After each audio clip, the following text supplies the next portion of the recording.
biblique et coranique, bien sûr, j'espère. Les nouveaux dans l'affaire. Allez, bravo, modérateur. Modérateur. À qui on a à vous? Tu es tenu, c'est un pasteur. À qui est le modérateur? Pasteur. Quand tu demandes à Dieu, tu n'as pas à dire. On va repartir le temps. Ça sera rythmé. Pasteur va prendre son temps. Il va prendre en moyenne. Ben, s'il te plaît. Ben, s'il te plaît, c'est un commun accord. C'est un commun accord. C'est un commun accord. Vous allez prendre au moins 7 à 10 minutes pour faire votre démonstration. Vous le prouvez à partir des versets bibliques et coraniques. Il va faire de même avec 10 minutes pour prouver à partir des textes coraniques et bibliques. Alors, pasteur. 10 minutes quoi. 10 minutes d'introduction, on attend. Non, on rentre dans le vif du sujet. On rentre dans le vif du sujet. Il n'y a pas de choses. On rentre directement dans le vif du sujet. Alors donc, pasteur, vous avez la parole. Ok, je voulais saluer toute l'Assemblée. Maintenant, mettez-vous devant. Voilà, mettez-vous devant. Je mets où? Non, mettez-vous là. Mettez-vous là. Ok. Voilà, mettez-vous là. Ok. J'aimerais saluer l'Assemblée. Voilà, merci pour votre attention. Je suis vraiment content d'être là. Parler de Jésus, c'est la chose la plus merveilleuse au monde. Parce que Jésus est l'être le plus merveilleux. Mais on ne peut pas parler de Jésus avec la connaissance charnelle. On ne peut pas se frapper la poitrine pour dire « je connais Jésus ». Lui-même l'a dit dans Matthieu 11 que personne ne connaît lui Jésus. Et personne ne connaît le Père. Si ce n'est lui Jésus qui peut le révéler. Et dans la Bible, il est dit que Jésus est le plus grand mystère de tous les temps. Jésus est un mystère. Ce n'est pas un homme, ce n'est pas un être ordinaire. Le musulman, ce qu'il ne comprend pas, dans cette affaire de divinité de Jésus, le musulman vient dans la Bible de façon charnelle. Il oublie que Jésus, c'est Dieu qui s'est fait homme. C'est Dieu qui a produit son humanité pour venir sur la terre. C'est comme quelqu'un qui rentre, qui va faire un film. On dit tu vas jouer, il n'est pas policier. On dit tu vas jouer le rôle de policier. Quand il vient pour jouer le rôle de policier, il est obligé de faire textuellement ce qu'on demande d'un policier. Il ne peut pas faire autrement. Donc quand Dieu produit son humanité qui vient sur la terre, il parle comme un vrai homme, il se manifeste comme un vrai homme. Mais il se manifeste aussi comme Dieu. Donc les deux dimensions de Jésus sont manifestes dans toute la Bible. Mais je prends par exemple un ministre, je prends le ministre Adimouni. Il est à la fois ministre des plans de développement et il est député. Vous voyez, vous comprenez, c'est lui le même, il a la même fonction. Le musulman fait quoi? Il dit, il prend le côté où Jésus parle comme un homme. Il dit, si Jésus était Dieu, pourquoi il prie? Vous allez voir tout à l'heure, c'est ce qu'ils vont faire, ils ne vont rien trouver ici. Si Jésus était Dieu, pourquoi il prie? Si Jésus était Dieu, pourquoi il dit le Père est plus grand que moi? Mais il parle en tant qu'un homme, c'est comme ça un homme doit se comporter. Donc ce débat-là, eux ils vont parler de la dimension humaine de Jésus, moi je vais parler de la dimension divine de Jésus. Je vais faire ressortir les versets qui démontrent que Jésus-Christ est Dieu. C'est ce que nous allons faire. Ils ne pourront rien démontrer. Ça veut dire, si Jésus est Dieu, pourquoi il priait? Mais c'est sa dimension humaine qui se manifeste. Si Jésus est Dieu, pourquoi il a été tenté? Oui, il devait être tenté pour montrer à l'homme que l'homme peut être tenté et puis vaincre le péché. Si Jésus était homme, pourquoi il est mort? C'est tout ce qu'ils vont dire, ils ne vont rien dire. Ouais, montrez-nous où il est écrit que Jésus-Christ a dit dans sa bouche, je suis Dieu. Mais le soleil n'a pas besoin de dire je suis soleil. Quand tu regardes le rayon du soleil, ça te frappe. Tu dis voici, ça c'est le soleil. Mais quand la lune dit quel est le soleil, on va se poser des questions. Si Jésus n'est pas Dieu, ils vont me montrer qui est Dieu. Et on va tester la véracité de ce Dieu-là. Puis on va parler de Jésus, mais là Dieu-là, on va le tester, on va le sonder aussi. Parce qu'on ne peut pas parler seulement de Jésus. Est-ce que vous comprenez bien? Donc, Jésus-Christ, il était à la fois Dieu et à la fois homme. Et c'est ce que Dieu a voulu. Et se manifeste dans toute la Bible. Je veux quelqu'un pour m'aider. Pour faire la Un lecture. chrétien pour l'aider pour la lecture. Pour la lecture. Pardonnez, là, on dit c'est pas vous qui parlez, vous lisez seulement, hein, le courage un peu. Oh, vous exagérez là. Nom de Dieu. Ok, prends Matthieu 1, verset Vous 10. lisez encore, ils ont Et le peur. verset Bon. 20. Matthieu 1, le verset 18, verset 20. Matthieu Ça ne sert à rien de réciter. Matthieu 1, le verset 18. Oui. Voici de quelle manière arriva la naissance de Jésus-Christ. Marie, sa mère, ayant été fiancée à Joseph, se trouva enceinte par la vertu du Saint-Esprit. Par la vertu du Saint-Esprit. Oui. Avant qu'ils puissent habiter ensemble. Verset 19. Joseph, son épouse. Va au verset 20. Va au verset 20. Au verset 20. Comme il y pensait, voici un ange du Seigneur lui apparut en songe et dit, Joseph, fils de David, ne crains pas de prendre avec toi Marie, ta femme, car l'enfant qu'elle a conçu vient du Saint-Esprit. L'enfant qu'elle a conçu vient d'où? Vient du Saint-Esprit. Donc vous voyez, à partir de sa naissance, nous voyons les deux entités se manifester. Conçu du Saint-Esprit et puis accouché par Marie, les deux entités se présentent. Maintenant je vais rentrer, puisque ceux qui vont dire, ouais, mon père, en tant qu'un homme, Jésus dit, Dieu qui m'a envoyé. C'est comme ça un homme doit parler. Un homme va dire quoi? Il est obligé de dire, le Dieu qui m'a envoyé. C'est comme ça un homme doit parler. Un homme doit dire, Dieu est plus grand que moi. Comme un homme qui est devant les gens va dire que je suis plus grand que Dieu. Non. C'est comme cela. Maintenant, moi je vais parler de la dimension des versets bibliques qui démontrent que Jésus-Christ est Dieu. Dans Ésaïe 42, verset 8, tu vas lire ça mon frère. Ésaïe 42. Le verset 8.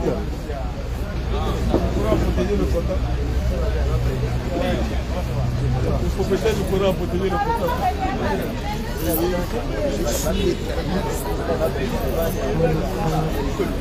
Ésaïe 42, verset 8. Oui. Je suis l'Éternel. Oui. C'est là mon nom. Oui. Et je ne donnerai pas ma gloire à un autre. Dieu ne donne pas sa gloire à quelqu'un.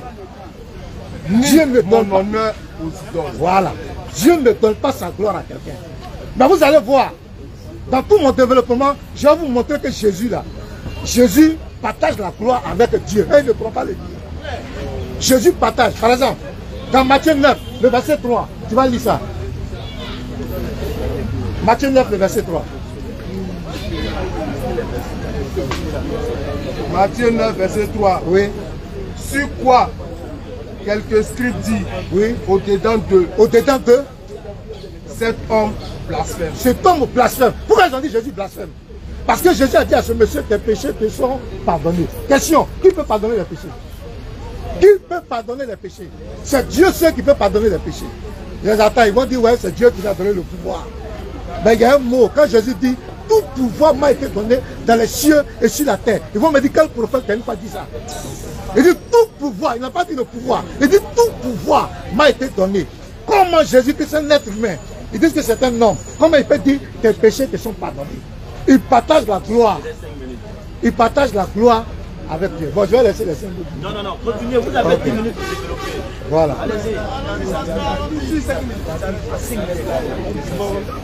Donc vous comprenez? À qui appartiennent les anges? À qui appartiennent les anges? Qui envoie les anges? Répondez-moi, qui envoie les anges? À qui appartiennent les anges? On va lire. Prends le psaume 103, verset 20. Psaume 103. Le verset 20.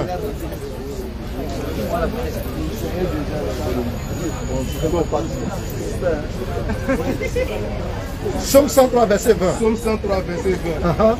Bénissez l'Éternel, vous ses anges, oui, qui êtes puissants en force, et qui exécutez ses ordres. Qui exécutez les ordres. Donc ici, en obéissant à la voix de sa parole. Voilà, les anges là, ils obéissent à la voix de Dieu. Prends Genèse 32, verset 1. Genèse 32, verset 1. C'est Dieu, les anges appartiennent, c'est Dieu qui les envoie. Mais vous allez comprendre que Jésus dit les anges lui appartiennent. On va lire ça. Oui. Verset 1. Genèse 32, verset 1. Jacob poursuivit son chemin et des anges de Dieu le rencontrèrent. Les anges de Dieu. Les anges appartiennent à Dieu. Psaume 91, verset 11. Dis quoi?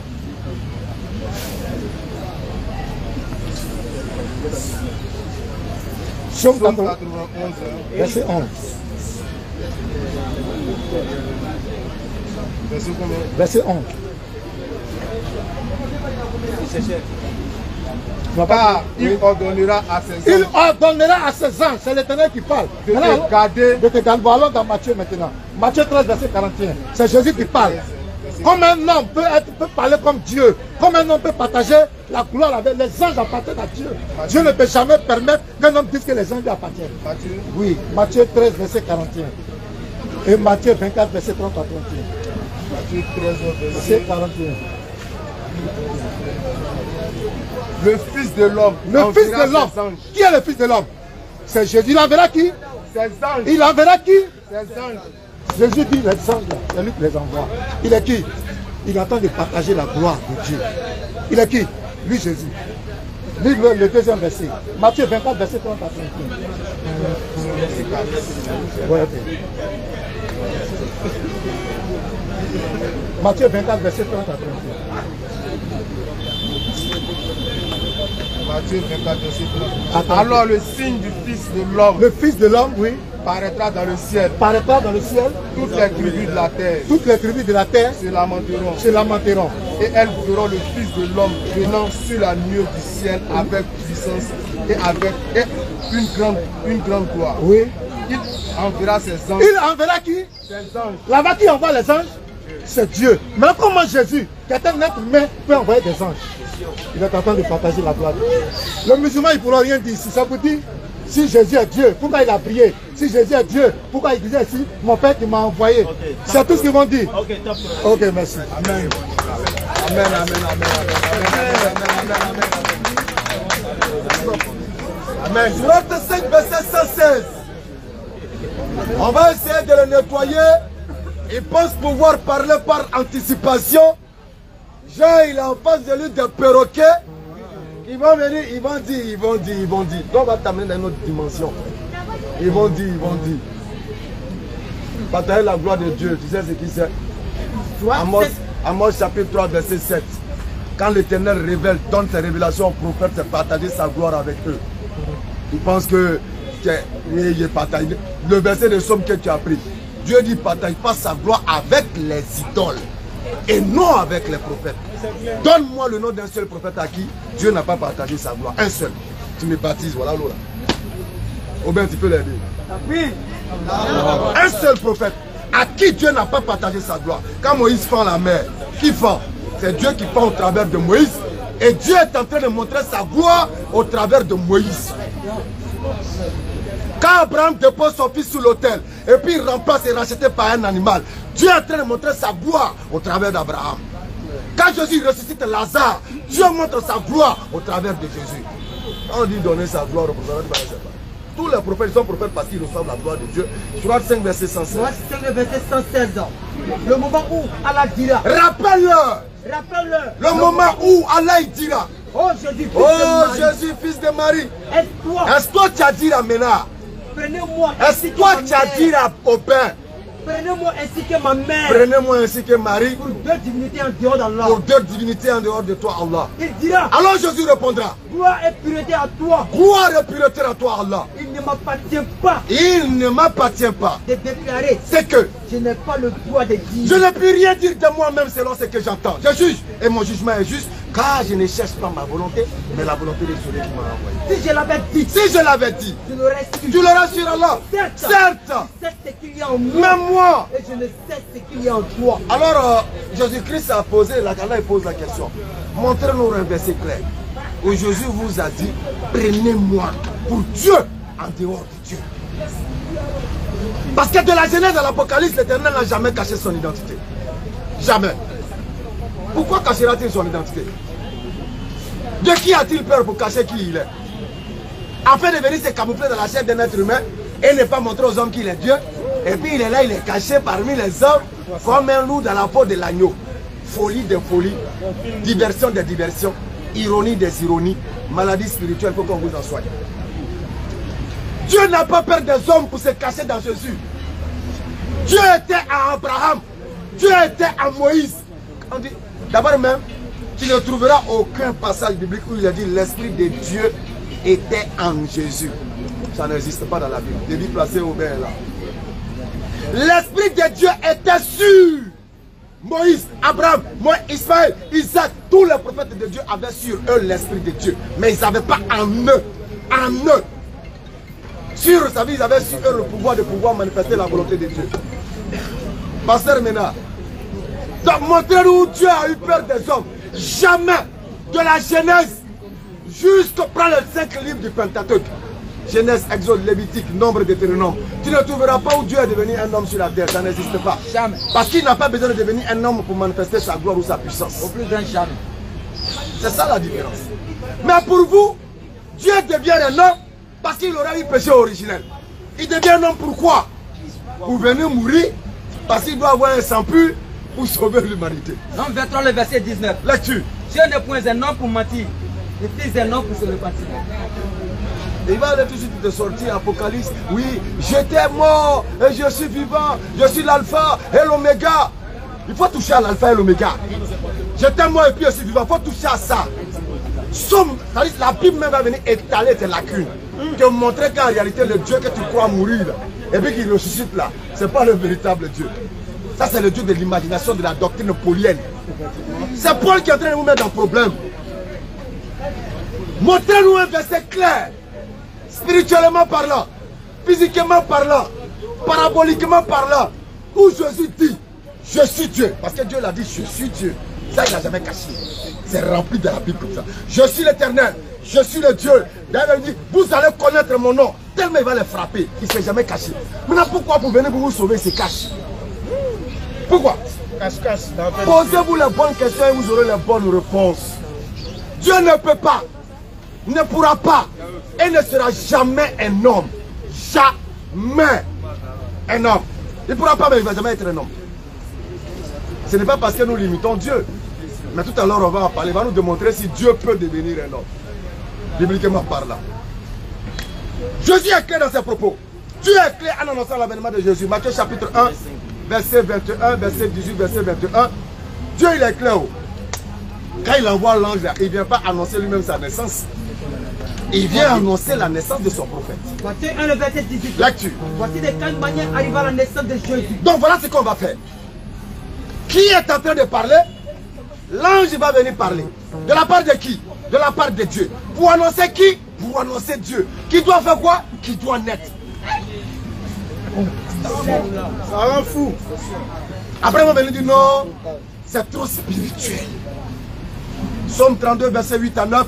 Quand ils vous disent en pareille circonstance que c'est trop spirituel, c'est parce qu'ils veulent vous traiter comme les animaux. Ils veulent bousiller votre al-Furqan. Ils veulent monter sur vous comme le cheval et le mulet, afin de pouvoir vous orienter dans quelconque soi-disant esprit, compréhension spirituelle qui n'existe pas. Il n'y a pas de compréhension spirituelle quelque part. Les prophètes ont reçu la compréhension spirituelle et nous l'ont enseigné, nous l'ont expliqué.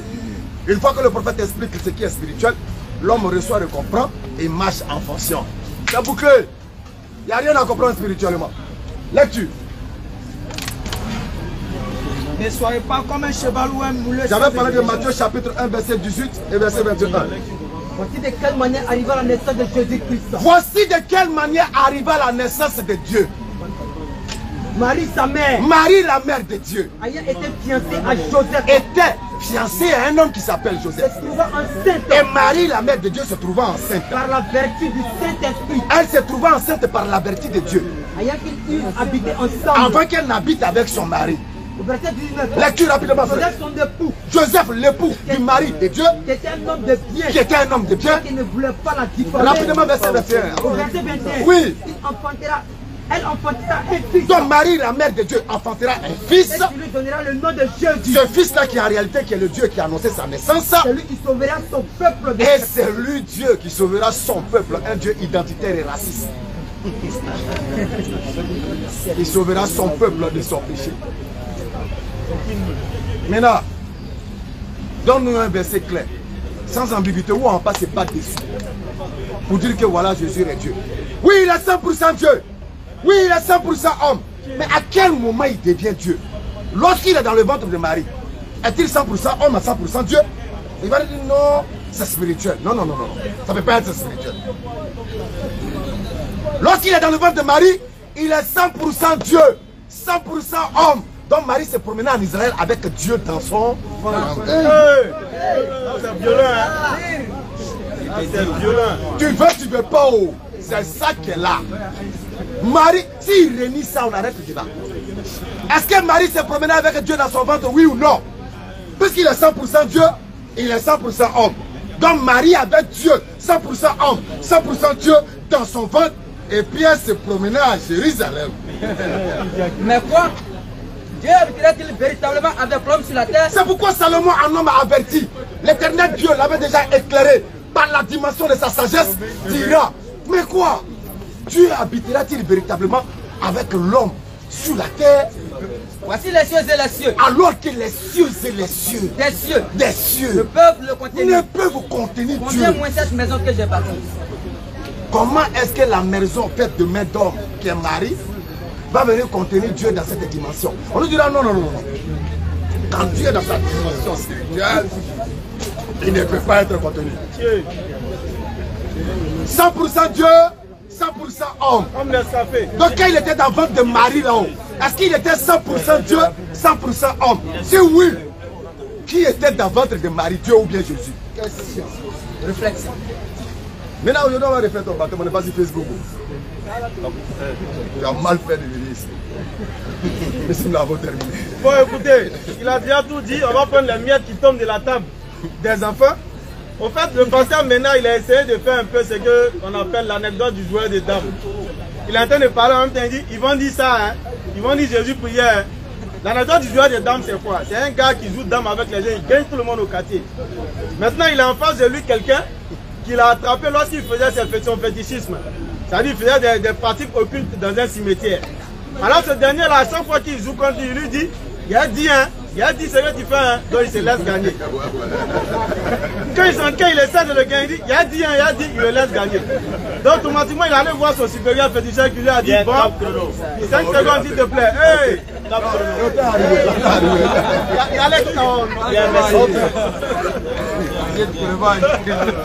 Bien, merci. Nous avons écouté le pasteur qui a pris la peine de nous donner les explications et les versets à l'appui.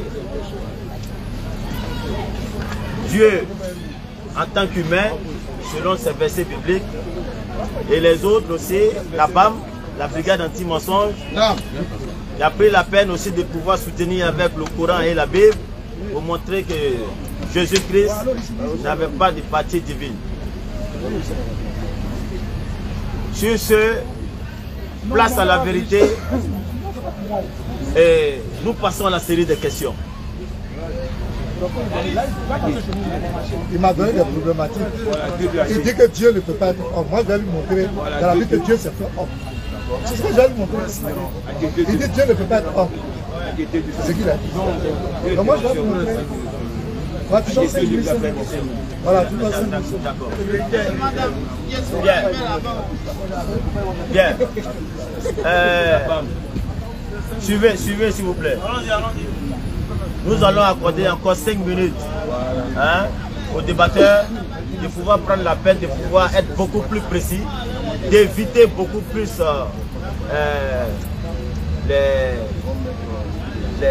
les imaginations des réponses des autres. Prenez la peine d'être vif dans votre sujet, dites ce qu'il y a, dites ce qu'il y a, et nous allons prendre la peine de pouvoir vous poser des questions. Mais n'imaginez pas les réponses des autres. Monsieur Pasteur, vous avez la parole. Okay. 5 minutes. Prenez, prends Hébreu 7. Tu lis. Poli, vas-y, quand j'ai dit d'arrêter, tu arrêtes. En effet, oui. Ce Melchisedec, roi de Salem, oui. Sacrificateur du Dieu très haut, qui alla au devant d'Abraham, oui. Lorsqu'il revenait de la défaite. S'il vous plaît, il faut qu'il écoute. Il a dit de lui montrer, il a Amen. On écoute, vas-y, il écoute, il écoute, vas-y. Ok. Il faut qu'il finisse. Il faut respecter. Vas-y maintenant. En effet, ce Melchisedec, roi de Salem, sacrificateur du Dieu très haut, qui alla au devant d'Abraham, lorsqu'il revenait. En effet, ce Melchisedec, roi de Salem, sacrificateur du Dieu très haut, qui alla au devant d'Abraham lorsqu'il revenait de la défaite des rois, qui le bénit, et à qui Abraham donna la dîme de tout, qui est d'abord roi de justice, d'après la signification de son nom. Ensuite, roi de Salem, c'est-à-dire roi de paix. Écoutez très bien. Qui est sans père. Il est sans père, c'est Melchisédek. Il est sans père, oui. Sans mère. Sans mère. Sans généalogie. Sans généalogie. Qui n'a ni commencement de jour. Qui n'a ni commencement de jour. Ni fin de vie. Question. Qui n'a ni commencement de vie. Ni commencement de jour. Ni fin de vie. Ni fin de vie. C'est qui? Qui peut me répondre? Prends, et Genèse 14.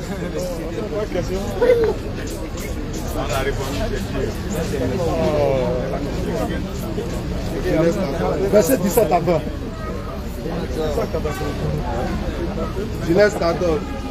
Dès qu'Abraham eut appris que son frère avait été fait prisonnier, il arma 318 de ses plus braves serviteurs nés dans sa maison et il poursuivit les rois jusqu'à Dan. Il divisa sa troupe pour les attaquer de nuit. Lui et ses serviteurs, il les battit et les poursuivit jusqu'à Shoba, qui est à la gauche de Damas. Il ramena toutes les richesses. Il ramena aussi l'autre. Où il a payé 10 000. Béni soit le Dieu très haut qui a livré tes ennemis entre tes mains. Et Abraham lui donna la dîme de vie. Melchisédek. Dans Hébreu 7, on dit quoi? Il n'a ni commencement ni fin. Ce Messie est venu physiquement devant Abraham. Qui était ce Melchisédek? Il faut qu'il me réponde. Dans Genèse 18, la Bible dit qu'il y a 3 anges. 3 personnes qui sont venues saluer Abraham. Et parmi ces 3 personnes, il y a 2 qui sont allés à Sodome et Gomorrhe. Et il y a un qui est resté avec Abraham. Et qui a commencé à parler à Abraham en tant que l'Éternel des armées. Quand vous lisez le Coran, dans le Coran, la même histoire est expliquée là-bas, vous allez voir. Sourate 15, verset 52 à 60.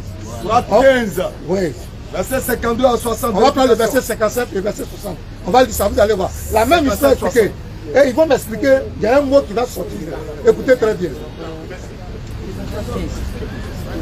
Melchisédek était Dieu, c'est un homme qui est venu. Il n'avait ni père. Dieu, c'est pas Kakamou. Allah, c'est un monstre. Nous, Dieu là, c'est notre Père. Il nous parle. Il est en communion avec nous. Il marche avec nous. Si Allah, lui, il peut pas, il est limité. Et bon, il est assis quelque part dans son trône là-bas. Nous, notre Dieu là, il est capable de prendre n'importe quelle forme. Quand il prend les choses, nombre 19. Bon, il n'a pas lu ici, mais moi je continue. Lis. Tu peux continuer. Voilà, donc s'il n'a pas lu. C'est de rentrer dans le vif du sujet, allez-y.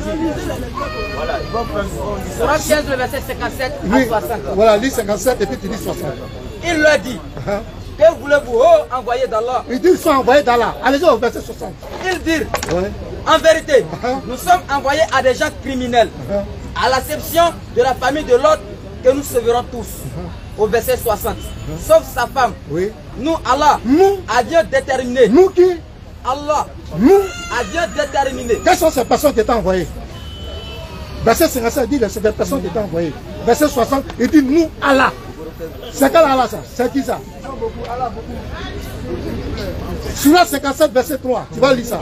Ils disent que Dieu ne peut pas se manifester physiquement, Dieu ne peut pas. Sourate 57, verset 3, dis quoi? Il y a un mot Sourate dedans. 57, le verset 3. Oui, dis quoi? C'est lui le premier. Lui Et le dernier. et le dernier. L'apparent. L'apparent, Et le le mot apparent, caché. ça veut dire quoi? Il Apparent, est ça veut dire omniscient. visible. Le visible. À quel moment Allah est devenu visible? Il dit qu'il est l'apparent. Il est visible. À quel moment Allah est devenu visible? Il nous présente un Dieu, un monstre qui est assis quelque part là-bas, qui attend qu'on pêche, il va nous envoyer en enfer. À quel moment Allah est devenu apparent? Il est devenu visible. Non. Qui nous explique ça? Non, t'inquiète. Maintenant, je donne une problématique. Il va me répondre. Matthieu 12, verset 8. Suivez-les. Matthieu 12, verset 8. Écoutez Jésus parler. Oui. 12, verset 8. On peut discuter avec un athée. On va lui donner toutes les preuves. L'athée, il va dire quoi? Il ne croit pas en Dieu. Car C'est ce que le Fils de musulman fait. l'homme Il va prouver quoi? Le Fils de l'homme est quoi? est maître Est le maître du sabbat. entre qui a institué le sabbat? Répondez-moi s'il vous plaît. S'il y a des chrétiens qui ont institué le sabbat. C'est Dieu. Maintenant Jésus est qui pour dire qu'il est le maître du sabbat? Il est Dieu. Il est le maître du sabbat. Il est le maître du sabbat. Le jour à la fatigue. Je donne une problématique à Ben. Lui et moi, on a eu toutes les questions. je lui ai donné un lui et moi. On se connaît. C'est devant les gens ici, on se connaît. Je lui ai donné Apocalypse 22. Apocalypse 22, le verset 1 jusqu'au verset 5. Je lui ai dit de m'expliquer. Dieu ne partage pas sa gloire. Tout à l'heure, il dit Dieu partage sa gloire avec un prophète. Dieu partage sa gloire avec un prophète. Jésus dit à mon nom, vous chasserez les démons. Quand il a envoyé les disciples aller chasser les démons, il dit les démons même nous sont soumis en ton nom. Jésus est qui? Pour que les démons soient soumis en son nom. J'ai fini Apocalypse 22, verset 1. Oui, ça, Apocalypse 22, verset 1. Vous allez comprendre. Le soleil n'a pas besoin de dire je suis le soleil. Quand tu vois ses rayons, tu sais que c'est le soleil qui est là. Apocalypse 22, verset 1. Oui, attends. Et il me montra un feu d'eau de la vie. Oui. Limpide comme du cristal. Oui. Qui sortait du trône de Dieu et de l'agneau. Le trône de Dieu et de l'agneau. Si Dieu est différent de Jésus, pourquoi on dit le trône de Dieu et de l'agneau? Pourquoi on ne dit pas les trônes? Puis c'est Dieu. Et Jésus est qui pour avoir le même trône que Dieu? Allah. Continue, mon frère. Au milieu de la place de la ville et sur. Oui, écoutez très bien. Sur les deux bords du feu, il y avait un arbre de. Oui. Produisant 12 fois de verset 3. Verset 3, 4, 5. Il n'y aura plus d'anathème. Oui. Le trône de Dieu et de l'agneau. Le trône de Dieu et de l'agneau sera dans la ville. Sera dans la ville. Ses serviteurs le serviront. Ses serviteurs, normalement on va dire les serviteurs. Les serviront, les serviront. Mais pourquoi on dit ses serviteurs? Le Dieu et l'agneau sont un. C'est pourquoi il a dit moi et le Père, nous sommes un. Celui qui m'a vu a vu le Père. Je suis dans le Père et le Père est en moi. C'est la l'unicité là qui est proclamée ici. Continue. Tu ris, mais ça va. Ses serviteurs le verront. Ses serviteurs le serviront. Qui je suis. Ses serviteurs le serviront et verront sa face. Ils verront ça. Ils verront sa face. On va dire ils verront leur face. Ils verront ça. Continue. Et son nom sera. On doit dire leur nom. Mais pourquoi on dit son nom? On parle de l'unité de Dieu et de Jésus. Et son nom sera sur le front. Merci. C'est bon, c'est fini. Amen. C'est fini.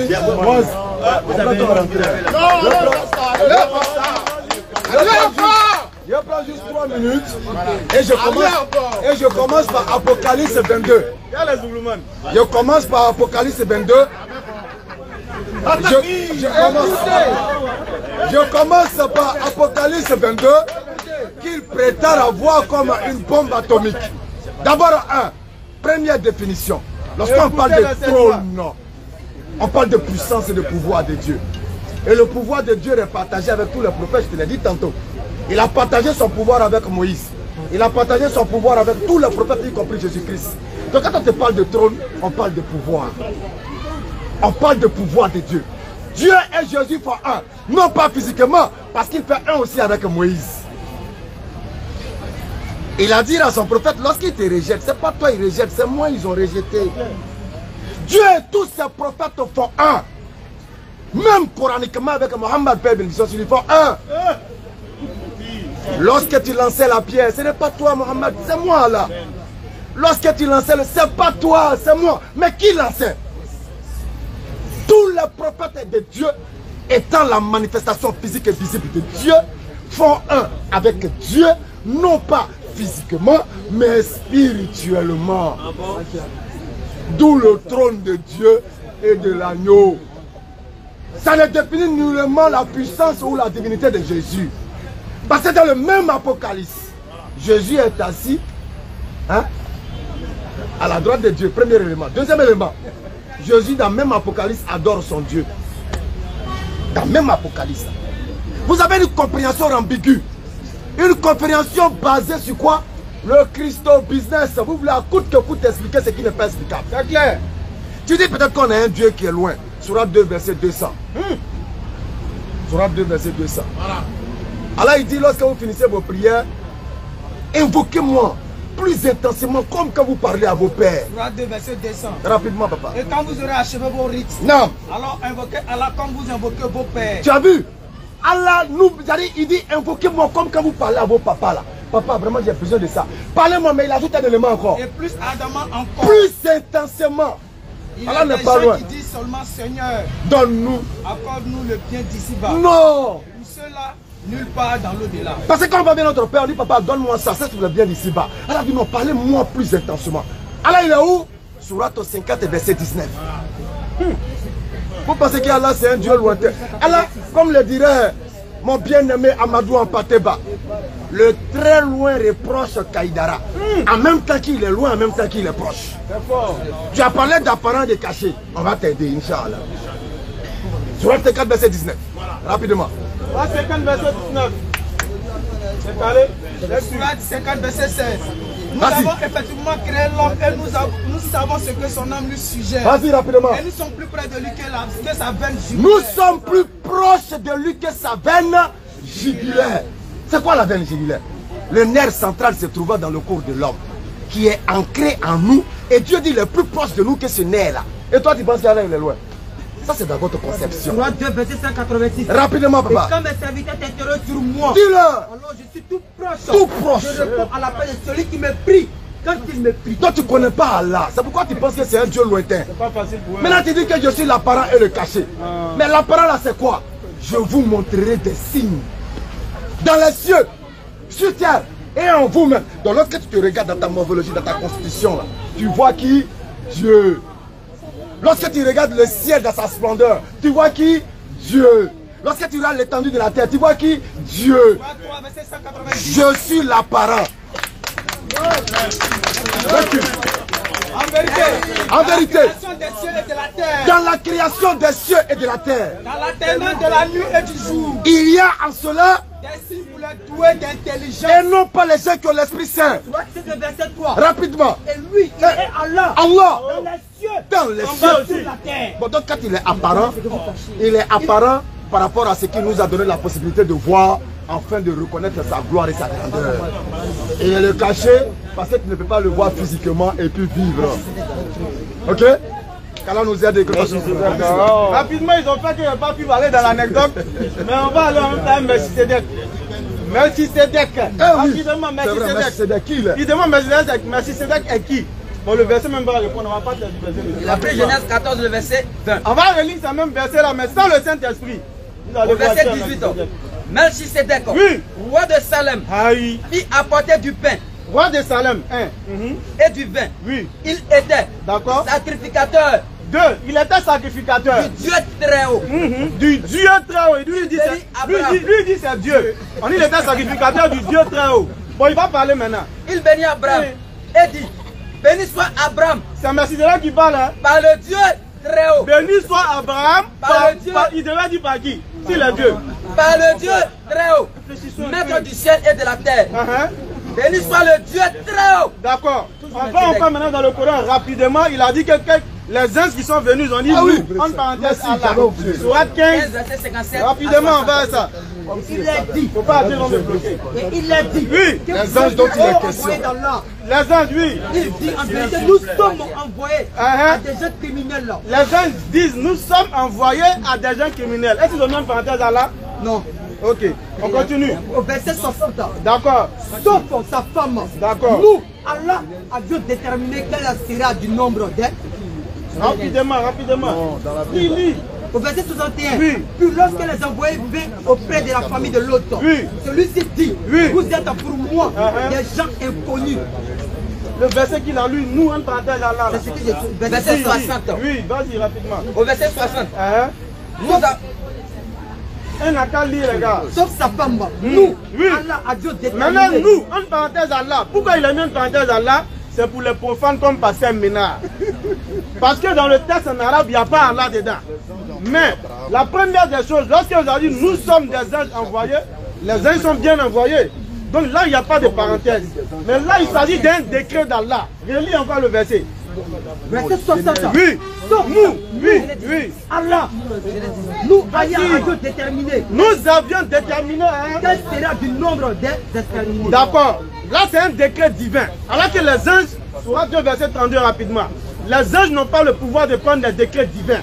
Alors là, maintenant, le traducteur pour les profanes comme toi, qui ne savent pas mais qui pensent qu'Allah peut être beaucoup, on met une parenthèse Allah.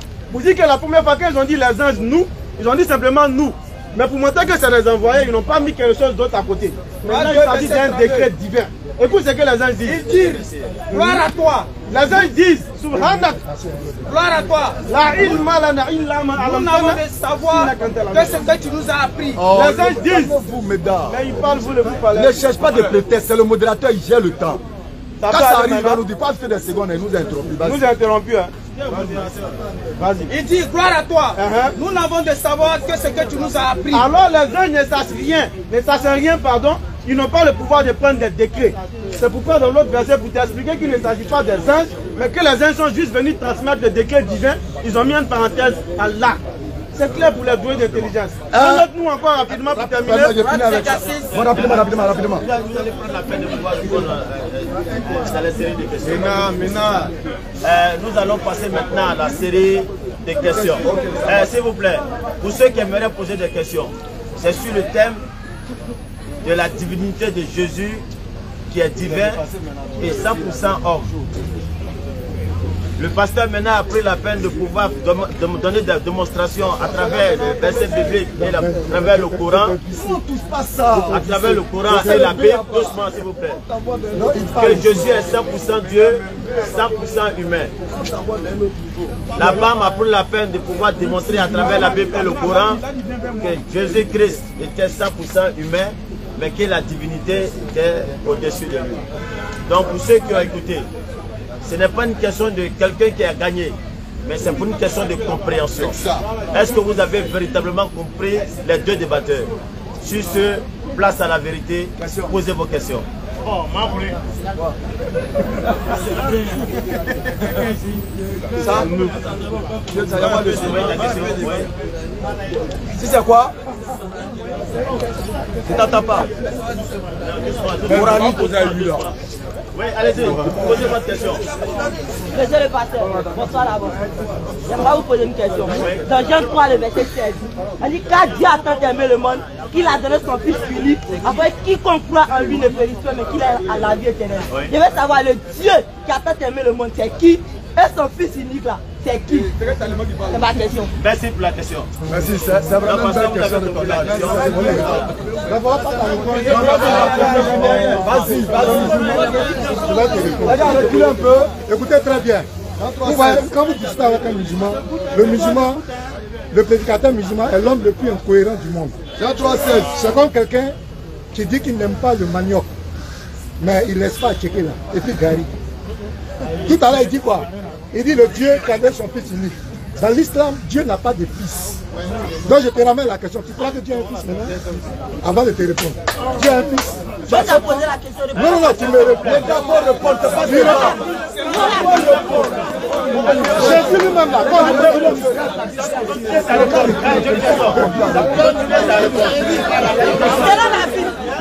Selon la Bible, voilà. Là maintenant tu es précis. Pasteur,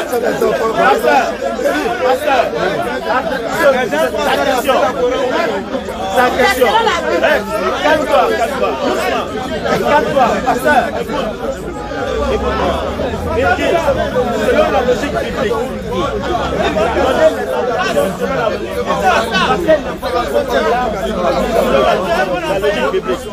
donc quelle est votre réponse? Non, il faut qu'il me réponde d'abord. Dans la Bible, écoute-moi. Non, comprenez. Non. Quand on prend la peine, écoutez-moi. Quand on prend la peine de poser une question selon la logique biblique, cela revient à dire.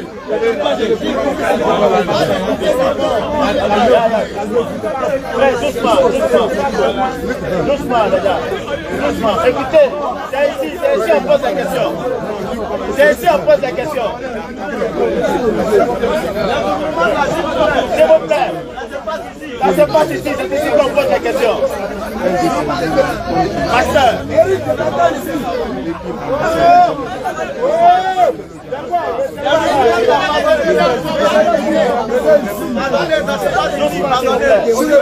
On écoute le pasteur maintenant. Moi, je suis disciple de Jésus. Ok. Je suis un pédagogue. Merci, allons-y. On va lire Luc 20. Écoutez la lecture. Voilà, merci. S'il ne répond pas, je ne répondrai pas. Ok. Faut te calmer, mon gars. Non, c'est pas un débat. C'est pas un débat. Luc 20. Il faut lire. un de ces jours-là, comme Jésus enseignait le peuple dans le temple et qu'il annonçait la bonne nouvelle, les principaux sacrificateurs et les scribes, avec les anciens, suivaient et lui dit, dis-nous, par quelle autorité fais-tu ces choses? Ou qui est celui qui t'a donné cette autorité? Il leur répondit, je vous adresserai aussi une question. Dites-moi, le baptême de Jean venait-il du ciel ou des hommes? Mais ils raisonnaient ainsi entre eux. Si nous répondons du ciel, il dira, pourquoi n'avez-vous pas cru en lui? Et si nous répondons des hommes, tout le peuple nous lapidera, car il est persuadé que Jean était un prophète. Alors il répondit qu'il ne savait d'où il venait. Et Jésus leur dit, moi non plus, je ne vous dirai pas par quelle autorité je fais ces choses. Ok, c'est ça. Si tu ne me réponds pas, si tu ne réponds pas. D'accord, vous avez répondu. À travers le débat public. Ça compris, on avance. Voilà, on avance. Question s'il vous plaît. Est-ce qu'on peut répondre là-dessus, modérateur? Question s'il vous plaît. Normalement, c'est comme ça. Normalement, c'est une question. Vous allez répondre. Oui. C'est une question pour le ménard.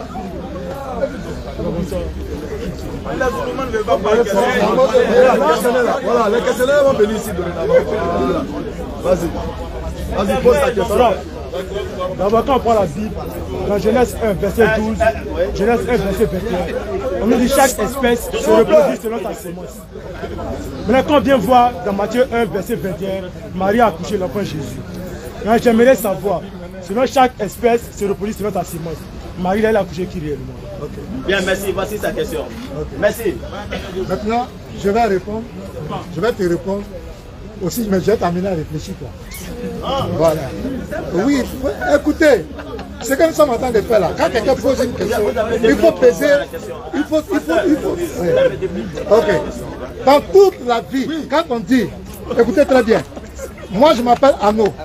On m'appelle fils de Anno. C'est le nom de mon papa qu'on m'a donné. S'il vous plaît, Pourquoi dans le Coran, on dit Jésus, fils de Marie? Qui est le père de Jésus? Jésus est où? Dans le Coran, qui est le père de Jésus? Il faut me dire, si tu réponds à cette question, tu sauras par quelle espèce, de quelle espèce Jésus est. Non, il a fini. Il dit, on peut répondre. Non, on peut prendre Matthieu 1, verset 20. Matthieu 1, verset 20. Voilà, Matthieu 1, verset 1. Matthieu 1, verset 20. Mais je vais vous dire, Matthieu 1, verset 20. Attendez, il va dire quelque chose. Ce qui vient là, c'est pas mal. Matthieu 1, verset 20. Il va dire quelque chose. Tu vas voir où Jésus est sorti. La sémence de Jésus. Attention à ce qu'il va dire. Matthieu 1, verset 20. Matthieu 1, verset 20. Oui. Comme il y pensait, voici un ange du Seigneur lui apparut en songe et dit, Joseph, fils de David, ne crains pas de prendre avec toi Marie, ta femme, car l'enfant qu'elle a conçu vient du Saint-Esprit. Jésus est venu du Saint-Esprit. Donc si tu me demandes comment il est venu du Saint-Esprit, je vais te poser aussi une autre question. Comment, dans la sourate 19, verset 17, comment Gabriel est devenu l'homme parfait? Il va m'expliquer ça aussi. La naissance de Jésus est une naissance miraculeuse. Est-ce que moi je peux expliquer un miracle? Un miracle, c'est quelque chose qui te parle l'entendement de l'homme. Tout à l'heure, il disait, Jésus était dans le ventre de Marie, et donc Dieu était dans le ventre. Mais on dit c'est une naissance miraculeuse. Moi, je ne suis pas là pour aller fouiller dans le ventre de Marie. Comment Jésus était positionné? On dit une naissance miraculeuse. Le débat est clos. Donc, tu as compris mon petit. Jésus est sorti du Saint-Esprit. Modérateur, il faut qu'on intervienne. D'accord, merci. Vous avez fini. D'accord. Non, attendez, avant de répondre, il va répondre. Il a posé des problématiques. La gorge te mange. Vous avez 2 minutes pour pouvoir. Sur la 3, verset 59, on va lui montrer qui est le père de Jésus, selon le Coran. Pour Allah, Jésus-Christ, il est comme Adam, qu'il créa des poussières, et puis il lui dit soit, et il fut. Donc le père de Jésus est le père de Adam. Si vous trouvez le père de Adam, c'est que vous avez trouvé le père de Jésus. On met ça à côté. Maintenant, on est en train de ruser. On te pose des questions bibliques. Maintenant, je t'ai dit. Tu pensais, toi tu pensais que c'est pour rien. Les pasteurs ils nous voient et puis ils nous dévient. Toi tu penses que c'est pour rien. Et puis tu viens te mettre dans le problème. Tu dis oui. Jésus est le fils de Dieu. S'il te plaît maintenant. Donne des arguments, mais c'est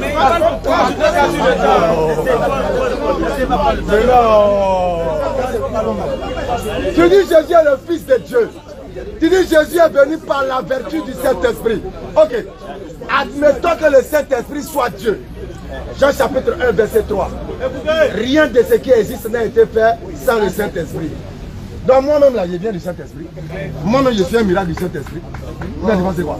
Je suis un miracle du Saint-Esprit, aussi si les dieux. Je continue encore. Il n'a pas fini. On t'a posé une question claire. Jean 3, 16, là, il s'agit de quoi? Tu ne veux pas répondre, tu tournes avec toi-même. Quand on emploie le terme fils dans la Bible, quand la Bible emploie le terme fils sur Jésus, ce n'est pas le fils dans le sens biologique. Ce n'est pas dans le sens de la filiation. Mais c'est dans le sens de quoi? C'est dans le sens de quoi? Jean 8, Romains 8, verset 14. Dis quoi? Tous ceux Qui sont conduits par l'Esprit de Dieu sont appelés fils de Dieu. Est-ce que Jésus était conduit par l'Esprit de Dieu? Oui, bien sûr. Je ne puis rien faire de moi-même selon ce que j'attends. Je juge. Et mon jugement est bon. Car je ne cherche pas ma volonté, mais la volonté de celui qui m'a envoyé. Il était conduit par l'Esprit de Dieu. C'est pourquoi il est appelé fils de Dieu. Si toi maintenant tu es réellement conduit par l'Esprit véritable de Dieu, tu seras aussi appelé fils de Dieu. Où est le problème? pourquoi j'ai répondu? Déjà,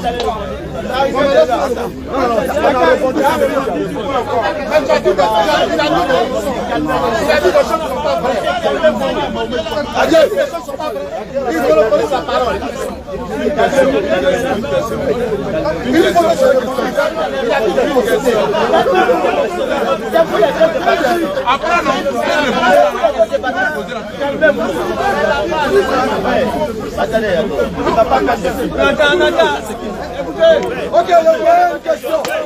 On écoute les paroles. Une question au pasteur. Monsieur Ménard, le doyen, une question pour vous. Le jour du jugement dernier. Le jour du jugement dernier. C'est Dieu qui a créé le ciel. D'accord? Qui a créé la terre. Qui a créé la nature. Le jour dernier, le jour du jugement appartient à Dieu. Est-ce que Jésus connaît le jour du jugement? D'accord, merci. Merci. Deuxième question. Non, monsieur, attendez.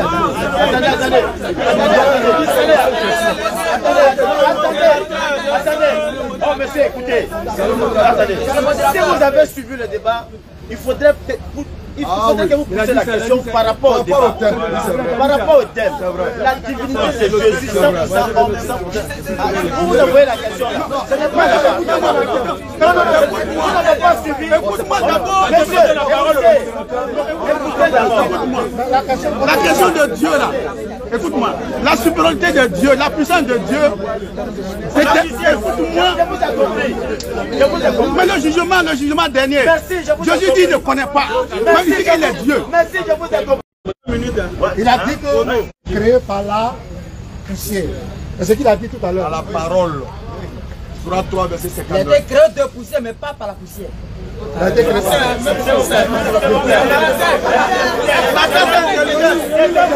On va relire. On appelle ça intelligence. Il faut relire.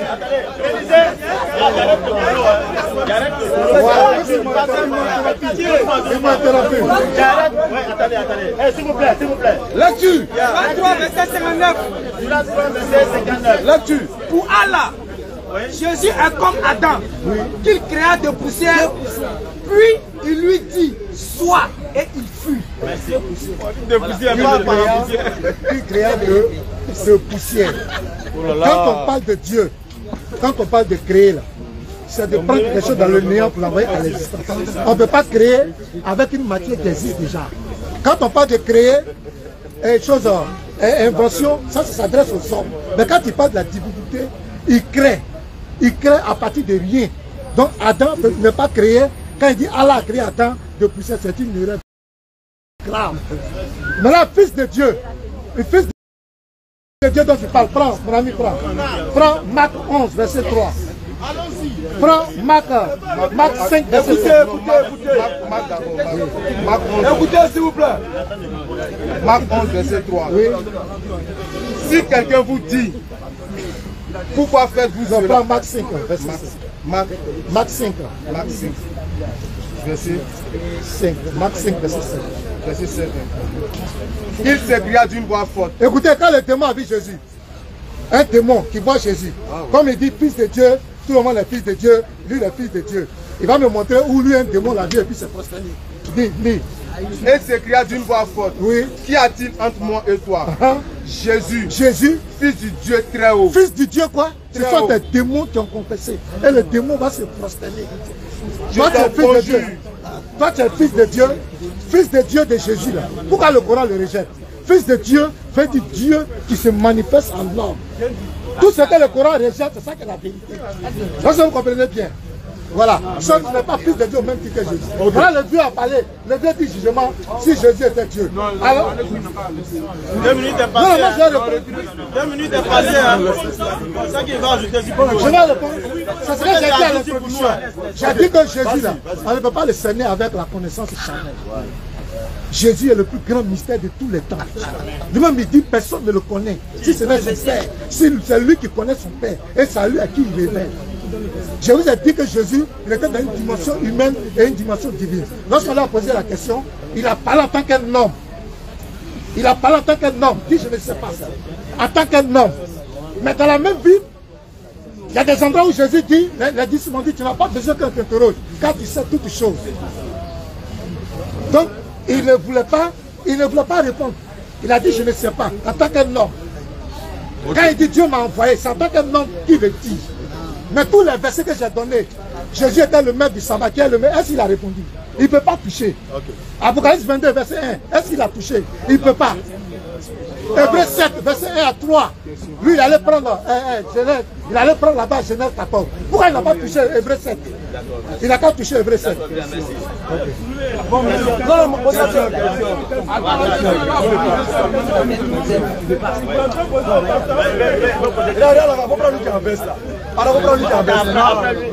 Pardon, modérateur.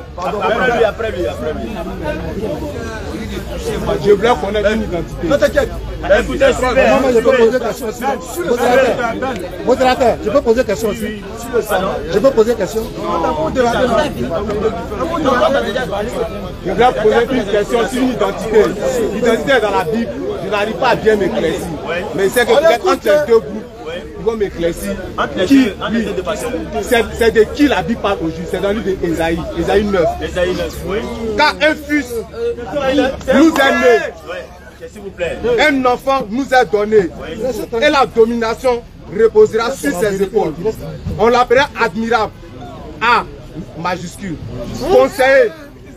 C majuscule. Dieu puissant. D majuscule. Père éternel. P majuscule. Prince de paix. P majuscule. Qui est cette personne qui doit être? Merci. C'est la seule partie son mot blessé. Attends, la Bible a témoigné quelque chose qui doit arriver. La question est posée à vous deux. Donc vous allez répondre. D'accord? S'il vous plaît, on se calme. C'est pourquoi j'ai posé la question sur le fait qu'il est nouveau au jardin ici. Frère, tu es nouveau? En tout cas, il est nouveau. Rapidement, après, il y a les mouvements de la pardonner. Répondez. Esaïe 9, on reprend le verset rapidement. Frère, écoute bien ce qui va se passer. Esaïe 9. On va te donner l'enseignement complet. Modérateur, si c'est ça, on ne parle pas. Il ne faut pas bloquer mon temps. Esaïe 9, le verset 6. S'il vous plaît, est-ce qu'on peut écouter? Apparemment, ils aiment le désordre. Attends, modérateur va venir. S'il vous plaît. Voilà. C'est bon, on a la route? Esaïe 9. Esaïe 9, le verset 6. Écoute, mon gars. Car oui, un enfant nous est né. Normalement, une prophétie, c'est ce qui vient devant, n'est-ce pas? Ce qui est dit dans le passé, on n'appelle pas ça prophétie. Tu es en train de relater l'histoire. Maintenant, une prophétie, c'est ce qui est à venir. On dit un enfant nous est né. Un enfant nous est né. Mon frère, l'enfer des années ou bien il va naître. Ça, c'est l'enfer des années. Donc maintenant, la prophétie ne concerne plus la naissance de l'enfant, on est d'accord? Parce que l'enfant est déjà né. Et ça s'est passé plus de 700 ans avant Jésus. Il nous est donné. L'enfant est né. Un fils nous est donné. C'est composé. Et la domination reposera sur son épaule. Voilà maintenant la prophétie. La domination va reposer sur ses épaules. On l'appellera admirable. On l'appellera. Là maintenant, non, là n'est pas le problème. Écoute l'enseignement, là, ça fait un débat. Voilà. Citer les noms là, c'est pas important. Admirable, conseiller, prince de paix, Père éternel, tout ça, Dieu puissant. Mais tu peux jamais monter dans la Bible où ils ont appelé Jésus-Christ prince de paix. Ça n'existe pas. Où on l'a appelé conseiller, ça n'existe pas. Voilà.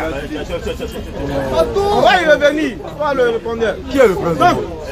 Attends, il ne faut pas lire lui. Prince du monde, allons-y. Donc rapidement, la prophétie ici, c'est pas la naissance de l'enfant, mais la prophétie concerne les noms qui vont donner à cet enfant-là. L'enfant est déjà né.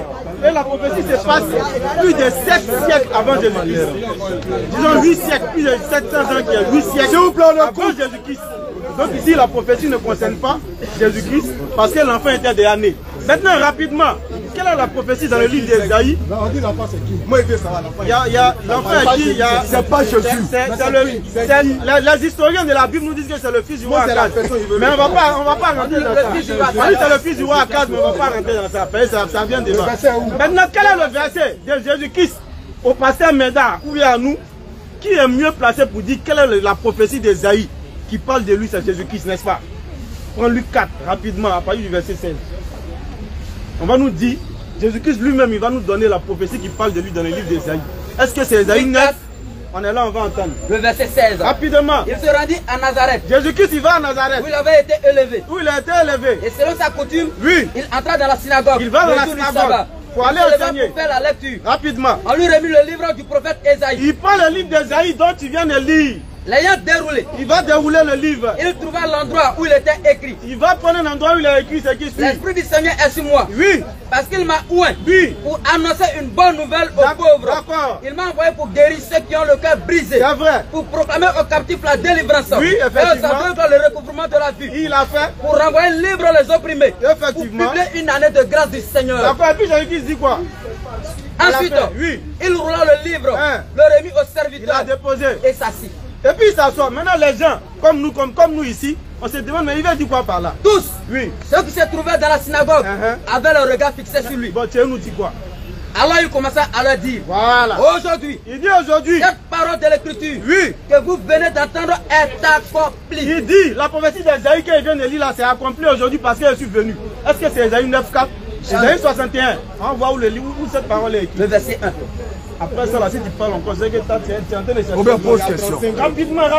J'attends ce que vous prétendez être. Rapidement, Ésaïe 61. Ça, c'est niveau maternel. Le verset 1. L'Esprit du Seigneur. Écoutez. L'Éternel est sur moi. Attends, il faut lui dire, n'a qu'à se taire. Maintenant, n'a qu'à se taire. Quand il parle, on se taire. Non. Mais tu l'empêches d'écouter. Écoutez d'abord. Vas-y. Ésaïe 61, le verset 1. Oui, il dit quoi? L'Esprit du Seigneur. L'Esprit du Seigneur. L'Éternel est sur moi. Il est sur moi. Car, oui, l'Éternel m'a oint. Il m'a oint. Pour porter de bonnes nouvelles. Rapidement. Aux malheureux. Oui. Il m'a envoyé. Oui. Pour guérir ceux qui ont le cœur brisé. Oui. Pour proclamer aux captifs la liberté. Non. Et aux prisonniers la délivrance. C'est pas ce qui est écrit dans Luc 4 à partir du verset 17 et suite. Jésus-Christ dit c'est ça qui parle de lui. Ton Ésaïe 9 là, ça ne parle pas de Jésus-Christ. Parce que l'enfant est déjà né. Non, il faut lui parler, il n'a pas cité. Tu as trop à citer. En train de répondre, tu as quitté l'Ésaïe 9, tu as eu l'Ésaïe 35 maintenant. Ça c'est une autre question. Si on finit ça, tu peux poser ça, on va répondre. Donc l'Ésaïe 9 là, il répète encore, l'enfant est déjà né. La prophétie c'est les noms qu'ils vont donner à l'enfant. Maintenant le nom d'une personne ne définit pas. Moi on va faire président quelque part, mais j'ai dit président. Jamais. Alors, donc le nom le définit. Son nom et son surnom ne définit pas sa nature ou bien sa fonction. Tu es d'accord avec ça? Ok, donc voilà un peu. Ok. Il a pris le sabbat. Parce qu'apparemment, le sabbat c'est une bombe atomique dans sa main. Matthieu chapitre 12 à partir du verset 8, il va lui donner l'enseignement sur le sabbat. Il faut écouter l'enseignement. Écoute l'enseignement sur le sabbat. Le Fils de l'homme est maître du sabbat. Matthieu 12, le verset 8. Non. Car le Fils de l'homme est maître du sabbat. Continue. Étant parti de là, oui, Jésus entra dans la synagogue. Pourquoi il est maître du sabbat là? Continue la lecture. Et voici, il s'y trouvait un homme qui avait la main sèche. D'accord. Il demandait à Jésus, est-il permis de faire une guérison les jours de sabbat? C'était afin de pouvoir l'accuser. Attends. Vous voyez la ruse des Israélites à l'égard de Jésus? Il demande à Jésus, est-ce qu'on doit faire un miracle le jour de sabbat? Qu'est-ce qu'il voulait faire? Il voulait accuser Jésus. Afin encore de trouver pour pouvoir avoir des arguments pour le tuer. Continuons. Voilà pourquoi il dit qu'il est le maître du sabbat. On continue leur l'enseignement. répondit. Écoutez toujours. Lequel d'entre vous, Non. s'il n'a qu'une brebis, Oui. et qu'elle tombe dans une fosse, Oui. le jour du sabbat, Le jour du sabbat, ta brebis est tombée dans le trou. nous la saisira pour la faire retirer. Est-ce que tu vas retirer ta brebis ou bien tu vas la laisser le jour du sabbat? Question intelligente du Christ. Ici, Jésus veut démontrer que lorsqu'il y a la contrainte, même dans le sabbat, on agit. D'où il est maître du sabbat parce qu'il est prophète. Si vous ne comprenez pas ça là, il est prophète, il a l'autorité de Dieu. Il est prophète, il a la gloire de Dieu. Il est le maître du sabbat. Mais pas parce que le sabbat lui appartient. Non, il est en train de leur donner un enseignement. Moi, je suis prophète. Je suis prophète et je gère le sabbat comme je veux. Parce que c'est Dieu qui m'ordonne de gérer ça comme ça. Quand il guérit le monsieur pendant le sabbat là, est-ce que c'est Jésus qui guérit le monsieur de son propre chef? Non. C'est Dieu qui lui permet de guérir le monsieur le jour du sabbat. Et le Coran nous le dit. Surah 5 verset 3. Vous sont interdits la bête trouvée morte. Le sang, la chair de porc. Mais si quelqu'un est contraint par la faim, Mais si quelqu'un est contraint par la faim, sa inclinaison vers le péché, alors, lorsqu'il y a la contrainte, même dans le Coran, la loi n'a plus de valeur. Je m'arrête là. Non, quand il y a la contrainte. Venez. Oui, pas de question. Aïe. Enfin, il y a un soufflement sur les tentamis. Il n'y a pas de problème. Non, on respecte le couplet, elle va me répondre. On respecte la force de tous. Là, on a la Je voudrais remercier Béni et lui dire que quand il intervient, écoutez, on est assis, on l'écoute, pas forcément parce qu'on a peur de lui, ou bien parce qu'on n'a rien à dire. Mais nous disons que c'est son forum, il ne faut pas le perturber. Mais quand nous sommes dans un milieu assez populaire, souvent aussi il y a des apartés qui se créent, ça donne des réflexions, c'est pourquoi les gens interviennent ça et là. Mais tout ça, les gens interviennent et puis on canalise tout ça. Okay. Donc je voudrais, oui, là, je vais non, la question. Je voudrais dire quoi? Je voudrais dire que on se connaît. Allons à la question. Je vais poser la question. Quelle est votre question? Si je pose la question, je peux vous demander en même temps. C'est moi qui ai la parole, il va la parole. Voilà. Donc, tout à l'intervention, et je voudrais remercier le pasteur Méda. Vous avez vu comment l'atmosphère est tendue. Habituellement, il pense qu'il est le seul à parler, puis il parle, il s'en va.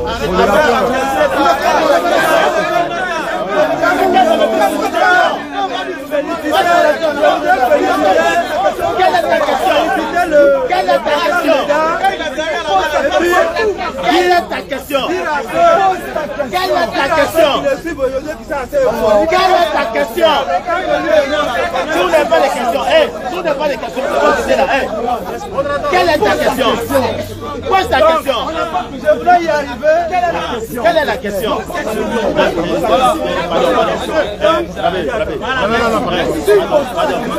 Pose la question. Voilà. Posez la question. Pose ta question. Pose ta question. La moralité là. Ma question est la suivante. Ma question est la suivante. Où il a adressé aux deux communautés. Allons-y. Après, je finis. C'est moi qui ai la parole. Lui veut poser une question. Voilà, on le met de côté. On rentre dans le vif du sujet. Quelle est ta question? Voilà, rentre dans le vif du sujet. C'est la question d'Azan.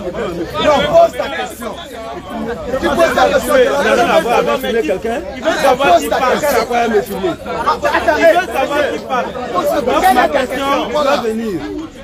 Tout à l'heure, le pasteur Méda sur l'intervention a dit que c'est Dieu qui envoie les prophètes. Et il a été d'accord avec en le confirmant. Et Jésus va plus loin, dit, je vous enverrai des prophètes. Je suis aussi en voie des prophètes. Et dans le partage donc de la gloire et de l'action de Dieu, que Jésus fait au même titre que Dieu, il a répondu en disant que non, que la gloire de Dieu, que Dieu donne à ses prophètes, c'est une onction que Dieu donne à ses prophètes, qui est avec les prophètes, mais qui n'est pas dans les prophètes. ce qu'il a dit. Donc l'onction et la gloire de Dieu est sur les prophètes, mais ce n'est pas dans les prophètes. Mais je voudrais que lui qui est là, qu'on nous ramène à Colossiens chapitre 2, le verset 9. Pour dire que Jésus-Christ qu'il appelle prophète, la Bible dit qu'en Jésus-Christ habitait corporellement toute la plénitude de la divinité. Merci. Est-ce qu'il est au même titre que Moïse ou bien au même titre qu'Abraham? Quelle est la question? Donc la question que je viens de donner là, tu réponds. Est-ce qu'il est le même titre que Moïse? Parce qu'en Jésus habitait corporellement. C'est pas de façon spirituelle, on dit physiquement. Tout Dieu, tout le ciel, tout Dieu habitait en Jésus-Christ, physiquement. Donc il explique ça. Donc il nous explique ce verset, on ne bouge pas, c'est ce verset de Colossiens 2:9 là. Qui nous explique. Voilà. D'accord, c'est bon? Ok. Le frère me parle. S'il te plaît. Il ne faut pas répondre.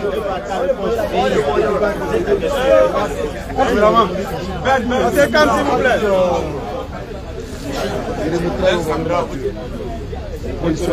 1 Corinthiens chapitre 1 Corinthiens 15 à partir du verset 24. Bien. S'il te plaît, tu peux garder le silence. On va te donner l'enseignement. Il dit, Jésus-Christ avait la plénitude de la divinité. C'est-à-dire, il était plein. Dieu était débordant en lui. Je répète encore. Avoir la plénitude de Dieu ne veut pas dire que Dieu est déversé dans son corps comme de l'eau. Tu peux te calmer.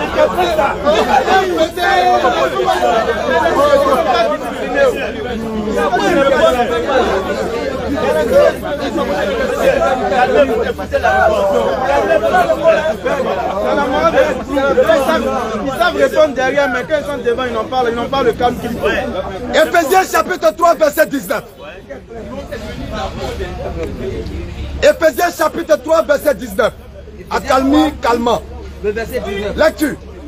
Je pense au verset 18. Bismillah. Vous puissiez comprendre avec tous les saints quelle est la largeur, la longueur, la profondeur et la hauteur.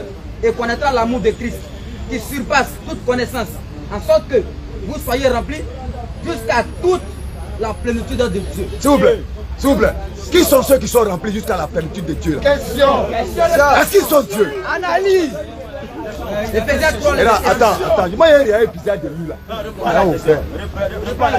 Je vais rien l'épisode. Éphésiens 3, 19. Qui sont ceux qui ont la plénitude de Dieu en dehors de Jésus là? C'est qui? Retourne la caméra sur lequel il répond. Il n'a qu'à répondre à ça. Ah d'accord. Donc je vais avec. Donc Éphésiens 3, 19 dit qu'il y a des hommes en dehors du Christ qui ont la plénitude de Dieu. La plénitude veut dire quoi? Être rempli débordant. Mais être rempli débordant, c'est quoi? C'est pas Dieu dans le corps. C'est être rempli débordant de la grâce que Dieu va te faire pour le manifester. C'est tout. Oubliez quoi même. On vous a dit, quand vous avez pris Rome, il a parlé de fils. Et il définit fils selon sa pensée. Et nous, on définit fils selon la Bible. Romains 8, 14 définit le mot fils. Maintenant, lui, sa définition de fils qui veut dire Dieu dans le corps d'un homme là. Qui nous sort ça de la Bible? Ça n'existe pas. erroné. Romains 8, 14 dit, quel est le sens du mot fils lorsqu'il est employé dans la Bible? Est-ce que ça veut dire que tu es l'enfant par le sang ou la filiation de Dieu? Jamais. Ou bien ça veut dire que tu marches selon la volonté de Dieu? Romains 8, 14 nous dit quoi? Tous ceux qui sont conduits par l'Esprit de Dieu. Tous ceux qui sont conduits par l'Esprit de Dieu. Qui sont conduits par l'Esprit de Dieu. Sont appelés fils de Dieu. Fils de Dieu. Moïse est fils de Dieu. Abraham est fils de Dieu. Jacob est fils de Dieu. Moi-même, je suis fils de Dieu même. Moi-même, je suis fils de Dieu aussi. Parce que nous sommes conduits par l'Esprit de Dieu. On va la poser des questions maintenant. Il y a bien un autre. Ça va finir, ça va finir. Ça va finir. On va y attendre.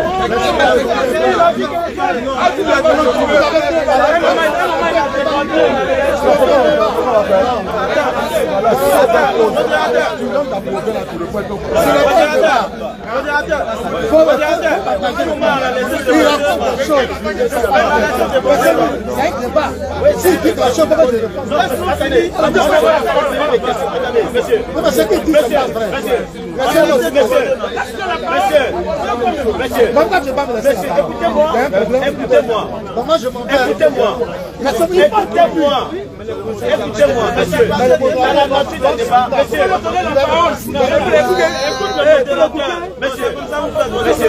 monsieur, écoutez, dans la nature du débat, vous avez pris la peine de pouvoir exposer.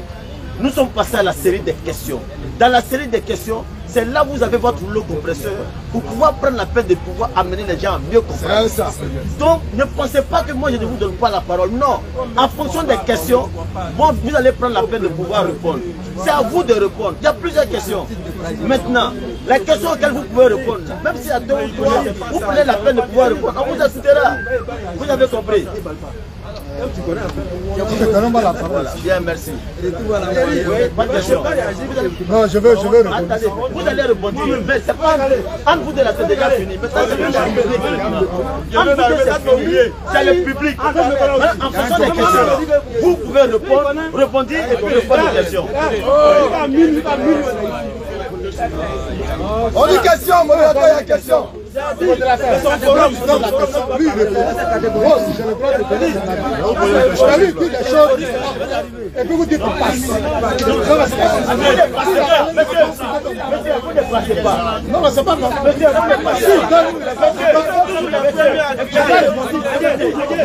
les questions, vous allez répondre et puis vous répondre aux questions de personnes.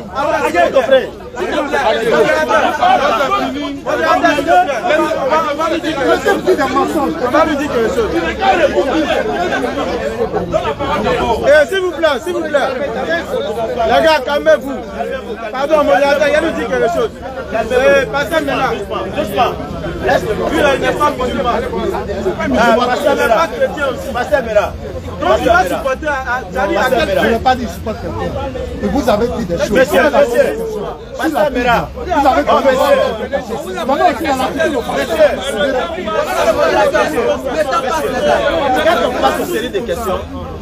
Quand on passe aux séries de questions, c'est-à-dire que quand vous allez avoir la parole, vous allez prendre la peine de pouvoir répondre. Non, vous me dites 2 minutes. Bah, attendez, non, je ne vous donne pas 2 minutes. Non, je ne vous donne pas 2 minutes, mais suivez. Quand vous répondissez, moi je vous suis, hein. Si la parole est à vous, quand vous répondissez, il n'y a aucun problème. Maintenant, après, vous prenez la peine de répondre aux différentes questions. C'est vous qui vous perdez dans vos analyses. C'est tout. Monsieur, quelle est votre question? Oui. Parce que le thème, nous sommes, comme on appelle ça, sur la divinité. Oui. Le thème, c'est la divinité. Tout à l'heure, il y a Loustas qui a dit que Jésus-Christ est prophète. Et que lui, il a dit que Jésus-Christ n'est pas prophète. Que parce que Jésus-Christ a dit, je vous envoie des prophètes. Et donc, Jésus-Christ est Dieu. Donc, lorsqu'on parle de divinité, c'est ce qui sous-entend que c'est Jésus-Christ, comme eux disent qu'on doit adorer. Notamment, je pose la question. Je lis le verset et je pose la question. Lisez les versets puis posez la question. 1 Corinthiens 15, le verset 24. 1 Corinthiens 15, au verset 24. On dit, ensuite viendra la fin, quand il remettra le royaume à celui qui est Dieu le Père. C'est Jésus-Christ qui remettra le royaume à celui qui est Dieu le Père. Après avoir détruit toute domination, toute autorité et toute puissance, car il faut qu'il règne jusqu'à ce qu'il ait mis tous les ennemis sur ses pieds. Le dernier ennemi qui sera détruit, c'est la mort. Dieu, en effet, a tout mis sur ses pieds. Mais lorsqu'il dit que tout lui a été soumis, il est évident que celui qui lui a soumis toutes ces choses est accepté. Ce qui veut dire que Dieu n'est pas dedans. Dieu a soumis des trucs à Jésus, mais Dieu n'est pas accepté. Et Dieu est accepté. Quelle est la question? Le pasteur a dit tout à l'heure que Jésus-Christ est Dieu. Oui. Et que Dieu et Jésus-Christ font un. Oui. Et nous, on a dit que Dieu est plus grand que Jésus-Christ. Oui. Donc si Jésus-Christ et Dieu font un. Oui. Loustas a dit de suite là que les dieux font un spirituellement. Oui. Et lui, il a dit physiquement. Oui. Donc si Jésus-Christ et Dieu font un physiquement, oui. Ce qui veut dire que le jour du jugement, c'est Jésus-Christ qui est là. Oui.